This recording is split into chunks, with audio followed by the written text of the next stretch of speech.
Ela, mamuš. Ela mi ti kamina, dođi. Ela. Nešto? Hajde vidim što se deš. Što se deš ti ljudi? Sjajna pozicija za NATO takmičenje koje je kasnije sa izlaskom pozaletišta. Što je ostvari jako dobar rezultat. Evo kako je izgledala i tabela nakon prve serije. Ovo je interesna ravota. Da je, isto, da ti kažem. No way. Pa ispusto ni ono... Futbol ne može da gleda, ovakvi bi gledao, da, no realno, da. Interesno. Ovako kuluetno gleda, da. Ova tehniki opet, gledajte, ne. Stefan Kraft izgleda ovaj već.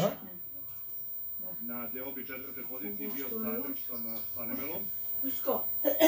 Ovaj skok na 137 metara je svakako bio veliki problem za sve ostale. Kubanski je letao 129 i u tom trenutku on je bio na drugom mestu. Što znači da je Kamil Stoch imao već tada pobednički podijum. Goran Gaher nije bio nezadovoljan izdanjem Davida Kubanskog. Strajcek je došao na red, duže njegovog skoka bilo 127 metara. 4 poena je zaradio manje od Kamila Stocha.